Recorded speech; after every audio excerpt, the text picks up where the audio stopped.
आज का जो ग्राफ है ये यानी ट्रेजरी स्टॉक और स्टॉक स्प्लिट के बारे में है कि ट्रेजरी स्टॉक और स्टॉक स्प्लिट में क्या डिफरेंस है। तो देखें, ट्रेजरी स्टॉक क्या कहते हैं, when company repurchase its own share या stock at stock exchange is called treasury stock. जब कंपनी कॉरपोरेशन जैसे कंपनी यानी अपने ही शेयर्स स्टॉक एक्सचेंज में परचेज कर दी है, तो इस यानी ये जो शेयर है, ये जो स्टॉक है, इसको कहते हैं ट्रेजरी स्टॉक। जब कंपनी अपने ही शेयर स्टॉक एक्सचेंज में परचेज करती है, तो इस तरह के शेयर या स्टॉक को कहते हैं ट्रेजरी स्टॉक। ये कंपनी क्यों करती है? क्योंकि कंपनी के पास जो कैश होता है वो ज़्यादा होता है, तो कंपनी चाहती है कि टू रिड्यूस दी यानी डिविडेंड पेमेंट, यानी ताकि डिविडेंड पेमेंट को कम करे, तो वो क्या करती है कंपनी, यानी शेयर को यानी कम कर दी है मार्केट में, ताकि हमारी शेयर कम हो जाए, तो फिर हम डिविडेंड पेमेंट कम करेंगे।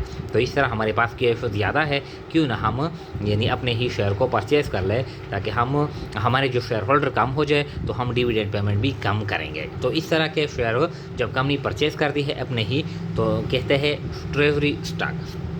इफेक्ट्स ऑफ ट्रेजरी स्टॉक, यानी जब कंपनी यानी अपने ही शेयर परचेज करती है, तो इसके जो असरात है, असरात क्या होते हैं, इसको होता है इफेक्ट्स ऑफ ट्रेजरी स्टॉक। एक तो ये कि total stockholder equity decrease, यानी जो कैपिटल है, कैपिटल में डिक्रीज आता है, तो capital is the part of total stockholder equity, यानी total stockholder equity is equal to जो कैपिटल है, जो रिजर्व है, जो रिटेन अर्निंग है, इस तरह के जो यानी जो प्रीमियम है, तो इसको कहते हैं यानी टोटल स्टॉक होल्डर इक्विटी। तो इसमें डिक्रीज आता है, कैपिटल में डिक्रीज यानी आता है, तो इस तरह total stockholder equity decreased when we purchase यानी ट्रेजरी स्टॉक, इसका ये मतलब है। टोटल स्टॉक होल्डर इक्विटी में भी डिक्रीज आता है, और total asset are also decrease, और टोटल एसेट में भी डिक्रीज आता है। क्यों आता है? क्योंकि हम कैश अदा करते हैं, कैश या बैंक अदा करते हैं, और कैश या बैंक ये टोटल एसेट्स यानी का हिस्सा है। तो इस तरह टोटल स्टॉक होल्डर इक्विटी में भी डिक्रीज आता है, और टोटल एसेट्स इसमें भी यानी डिक्रीज आता है। तो ये तो हो गया ट्रेजरी स्टॉक। अब स्टॉक स्प्लिट, इससे क्या मुराद है? तो ये थोड़ा सा क्या है, इससे मुख्तलिफ है। देखें, stock split when the share price, यानी ये थोड़ा सा इंट्रोडक्शन है, बैकग्राउंड है।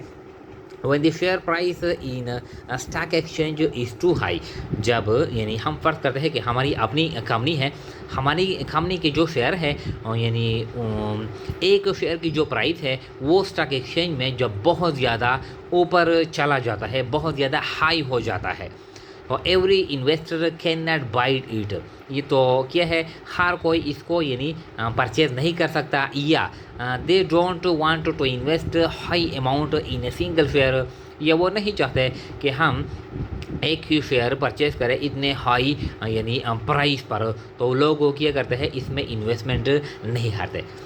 जब नहीं करते हैं तो हमारी जो शेयर है, यानी इनका जो डिमांड है वो कम हो जाता है, तो हम क्या करेंगे, यानी अपने शेयर का जो मार्केट प्राइस है वो कम करेंगे।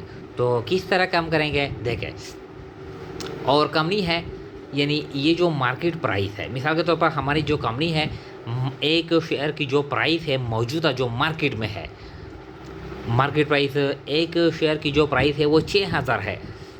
कंपनी सी है, एक दूसरी कंपनी है, इसकी जो मौजूदा जो मार्केट प्राइस है एक शेयर की वो 1800 है, और कंपनी डी है, यानी दूसरी ये तीसरी कंपनी है, इसकी जो एक शेयर की जो प्राइस है वो कितनी है, वो 2000 है।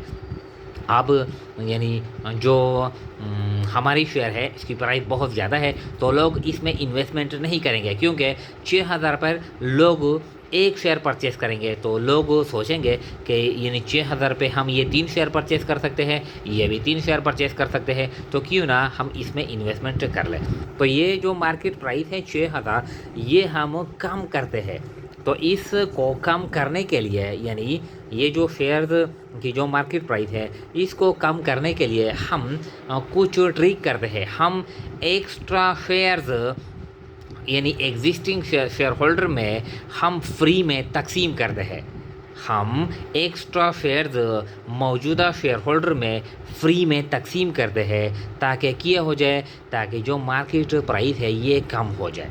तो जब हम एक्स्ट्रा शेयर्स यानी मौजूदा शेयर होल्डर में फ्री में तकसीम करते हैं तो ये जो शेयर है इसको कहते हैं स्टॉक स्प्लिट। मज़ीद देखें, मज़ीद यानी एक्सप्लेन करते हैं। 4 years before, for example 4 years एगो, 4 साल पहले ये जो 6,000 प्राइस है एक शेयर की market, we issued them just for ₹1200, यानी एक शेयर की जो प्राइस थी 4 साल पहले, जो पर वैल्यू है, जो फेस वैल्यू है, जो हमने इशू की थी 1200 रुपये पे इशू की थी, अब कहाँ पर चला गया? 6,000 पे चला गया। मीन्स इसका मतलब ये हुआ फेस वैल्यू या पर वैल्यू इस रुपीज़, यानी ये क्या है, ये 1200 है, बट नाउ रीच्ड टू ₹6,000, अब पहुंच गई है 6,000 को। हमने इशू की थी 4 साल पहले 1200 पे, अब यानी चली गई 6,000 पे। अब हम क्या करेंगे? Now the company issues free shares to the existing shareholder. Company यानी एग्जिस्टिंग शेयर होल्डर को, यानी मौजूदा शेयर होल्डर को शेयर इशू करते हैं, लेकिन वो भी फ्री में, to reduce the market value and face value, ताकि कम करे मार्केट वैल्यू और face value, and to motivate the new people for investment, और नए लोगों को इन्वेस्टमेंट के लिए मोटिवेट करे। तो जब हम यानी फ्री में शेयर्स तकसीम करते हैं मौजूदा शेयर होल्डर में, तो इसको कहते हैं स्टॉक स्प्लिट। इस अमल को, या इस शेयर को कहते हैं स्टॉक स्प्लिट। तो देखें, ये हम क्या करते हैं, हम एक एग्जांपल लेते हैं। एग्जांपल लेते हैं इस तरह कि फॉर एग्जांपल हमने यानी नंबर ऑफ शेयर्स पर वैल्यू और टोटल कैपिटल, हमने 100 शेयर, जो 4 साल पहले हमने 100 शेयर इशू किए थे। एक शेयर की जो प्राइस थी वो 1200 रुपये थी। अब हमारी जो टोटल कैपिटल है कंपनी की, ये एक एग्जांपल है, 1,20,000। 1,20,000 पे तो कंपनी नहीं बन सकती, लेकिन स्टूडेंट की सहूलत के लिए हमने जो डिजिट सेट किए हैं वो छोटे छोटे डिजिट सेट किए हैं। 1,20,000 पे कंपनी किस तरह बन सकती है, लेकिन क्या है, ये स्टूडेंट के लिए एक आसान सा एग्जाम्पल है। 100 शेयर हमने इशू किए थे, एक की जो प्राइस है वो 1200 रुपये है। अब टोटल जो हमारी जो कंपनी की जो कैपिटल हो गई वो कितनी हो गई? 1,20,000। अब ये जो मार्केट प्राइस है, मार्केट प्राइस तो 6,000 है, लोग हमारी जो शेयर है वो परचेज नहीं करते, डिमांड कम है। अब ये हम फ्री में शेयर्स तकसीम करते हैं among the existing shareholder, तो इसको कहते हैं यानी स्टॉक स्प्लिट। देखें हम किस तरह करते हैं, थोड़ा सा यानी यहाँ पर हम इस तरह करते हैं कि स्टॉक स्प्लिट, देखें स्टॉक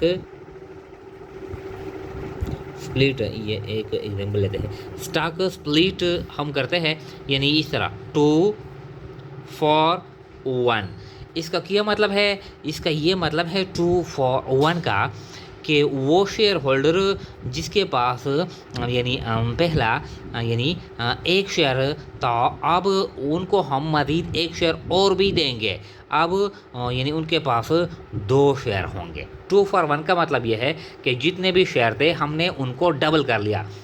जिस शेयर होल्डर के पास 10 शेयर थे, 10 हम उनको मज़ीद फ्री में देंगे, अब उनके साथ 20 होंगे। जिस शेयर होल्डर के पास 25 शेयर थे, 25 हम और भी देंगे, और उसके साथ कितने होंगे? 50 होंगे। जिसके साथ 15 शेयर थे, 15 हम और भी देंगे, उसके पास कितने होंगे? अब 30 होंगे। इसका ये मतलब है। तो स्टॉक स्प्लिट 2 for 1 का क्या मतलब है कि जितने शेयर थे अब हमने उनको डबल कर लिया। डबल का क्या मतलब है? यानी यहाँ पर पहले हमने इशू किए थे 100 शेयर्स, 100 हमने और भी इशू कर लिए। अब मार्केट में हमारे कितने शेयर हो गए? 200 शेयर हो गए। मार्केट में हमारे कितने शेयर हो गए? 200 शेयर हो गए। अब 200 शेयर की जो प्राइस है बिल्कुल प्राइस सेम है, 1,20,000। हम ये फ्री में देते हैं, ये पर वैल्यू ये हम सेल नहीं करते, फ्री में देते हैं। अब ये 1,20,000 को 200 पे तकसीम करते हैं, तो जो प्राइस आता है यानी ये आता है 600 पर। जो प्राइस आता है ये आता है 600 पर। चूँकि यानी स्टॉक स्प्लिट की वजह से टोटल स्टॉक होल्डर इक्विटी में और टोटल कैपिटल में चेंज नहीं आता। स्टॉक स्प्लिट की वजह से सिर्फ यानी नंबर ऑफ शेयर्स में इंक्रीज आता है और पर वैल्यू में डिक्रीज आता है। ये सिर्फ ये दो इफेक्ट होते हैं। टोटल जो कैपिटल है, टोटल जो स्टॉक होल्डर इक्विटी है, इसमें चेंज नहीं आता। ये हो गया, ये एक केस है। मिसाल के तौर पर ये दूसरा केस है कि स्टॉक स्प्लिट 3 for 1। 3 for 1 का क्या मतलब है कि वो शेयर होल्डर जिसके पास पहले यानी ये पहला एक शेयर था, अब उसको हम यानी दो और भी देंगे। उसके पास कितने होंगे? अब 3 शेयर होंगे। वो शेयर होल्डर जिसके पास सिर्फ एक शेयर था, अब हम इसको दो और भी देंगे, इसके पास 3 होंगे। वो शेयर होल्डर जिसके पास पाँच शेयर थे, अब हम 10 और भी देंगे, उसके पास कितने होंगे? 15 होंगे। यानी हमने अपने शेयर को ट्रिपल कर लिया है। जिसके पास 10 शेयर थे उसको यानी उसके पास अब 30 होंगे। जिसके पास 15 शेयर थे उसके पास अब 45 होंगे। जिसके पास 5 शेयर थे उसके पास अब 15 होंगे। मतलब ये है कि हमारे पहले जो 100 शेयर थे वो इंक्रीज़ हो गए। क्या हो गए? यानी तादाद इंक्रीज़ हो गई, ट्रिपल हो गई। तो जब ट्रिपल हो गई तो ये 300 बन गए। जब 300 बन गए, there is no change in total capital. Total capital में चेंज नहीं आया। तो टोटल कैपिटल क्या है? ये बिल्कुल इस तरह है, रुपीज़ यानी 1,20,000। अब 1,20,000 को 300 पे तकसीम करते हैं तो ये पर वैल्यू आती है यानी 400 पे। इस तरह पर वैल्यू में डिक्रीज आ गया। इस तरह एक और केस है, मिसाल के तौर पर थर्ड के स्टॉक स्प्लिट 4 for 1, यानी जिसके पास पहला एक शेयर है, यानी एक शेयर थी, अब हम उसको यानी 3 और भी देंगे, अब 4 होंगे। यानी जो शेयर है वो हमने यानी 3 हम मज़ीद एक्स्ट्रा देंगे। जिसके पास एक शेयर थी, अब इसको हम 3 देंगे, उसके पास अब 4 होंगे। जिसके पास 5 है, 5 थी, अब हम उसको यानी 15 और भी देंगे, उसके पास 20 होंगे। इस तरह हम तो यहाँ पर कितने होंगे? यानी ये 400 होंगे, 400। और ये इसमें कोई चेंज नहीं आएगा। इसको जब 400 पे तकसीम करेंगे तो पर वैल्यू आएगी 300। ये तो पर वैल्यू है। अब हम आते हैं मार्केट वैल्यू पर। मार्केट वैल्यू में किस तरह चेंज आता है देखें। यानी टोटल जो मार्केट प्राइस है, मार्केट प्राइस है यानी एक शेयर का, वो है रुपीज़ 6,000। अब जब हम यानी स्टॉक स्प्लिट करते हैं, स्टॉक स्प्लिट यानी जब हम 2 for 1 करते हैं, 2 for 1, तो इसका मतलब यह है कि हम मज़ीद यानी एक शेयर फ्री में देते हैं। तो यानी एक शेयर की प्राइस थी 6,000, अब हमने एक और भी दे दी, यानी 2 शेयर उस शेयर होल्डर के पास 2 शेयर हो गए। तो ये 600 अब एक शेयर की प्राइस नहीं है, ये 2 की हो गई। तो मार्केट प्राइस कितने पे आ गया? 3,000 पे आ गया। जब हम देते हैं यानी स्टॉक स्प्लिट 3 for 1, तो अब ये जो 6,000 है ये एक शेयर की प्राइस नहीं है, ये 3 की हो गई। 3 तो 3 दूने 6, 2,000। अब यानी स्टॉक स्प्लिट 4 for 1, तो ये जो 6,000 है ये अब 4 शेयर की प्राइस हो गई, तो 1,500। इसको कहते हैं यानी स्टॉक स्प्लिट जो to reduce the market price of a single share they distribute free shares among the existing shareholder. तो दिस प्राइस और this number of shares are called यानी स्टॉक स्प्लिट्स। इसको कहते हैं स्टॉक स्प्लिट्स। इसके लिए यानी हम एंट्री भी पास करते हैं। जब हम स्टॉक स्प्लिट करते हैं तो जो प्राइस हम करते हैं इसके लिए एंट्री भी पास करते हैं, लेकिन ये जर्नल एंट्री नहीं होती। ये जो एंट्री हम पास करते हैं ये जर्नल एंट्री नहीं होती। जर्नल एंट्री इसको कहते हैं मेमोरेंडम एंट्री। मेमोरेंडम एंट्री, यादाश्ती एंट्री। इससे सिर्फ नंबर ऑफ शेयर्स में इंक्रीज आता है और पर वैल्यू में डिक्रीज आता है। टोटल जो स्टॉक होल्डर इक्विटी है, कैपिटल है, इस पर कोई असर नहीं पड़ता। तो हम जर्नल एंट्री पास नहीं करते बल्कि हम मेमोरेंडम एंट्री पास करते हैं। मेमोरेंडम एंट्री किस तरह पास करते हैं देखें। फॉर एग्जाम्पल यहाँ पर है स्टॉक स्प्लिट 2-for-1। देखें स्टॉक स्प्लिट 2-for-1 ये हो गया, यानी increased the number of shares from 100। जो हमारे पास जो 100 शेयर थे, पहले हमारे पास 100 शेयर थे, यानी ये 100 शेयर थे। अब हमने 2-for-1 यानी 100 और भी तकसीम कर लिए, कितने आ गए, 200 आ गए। Stock split 2-for-1 increase the number of share from 100 to 200 and पर वैल्यू decreased from ₹1200 to ₹600। पर वैल्यू में डिक्रीज आ गया 1200 से यानी 600 तक। ये तो पर वैल्यू है। और मार्केट वैल्यू में भी डिक्रीज आ गया, यानी जो 6000 थी वो कितने पर आ गई, 3000 पे आ गई। लेकिन इस एंट्री में हम मार्केट वैल्यू का जिक्र नहीं करते, हम पर वैल्यू का जिक्र करते हैं। ये तो है। फॉर एग्जाम्पल यहाँ पर है, यानी स्टॉक स्प्लिट 3-for-1। इसके लिए हम एंट्री पास करते हैं कि stock split 3-for-1 increased the number of shares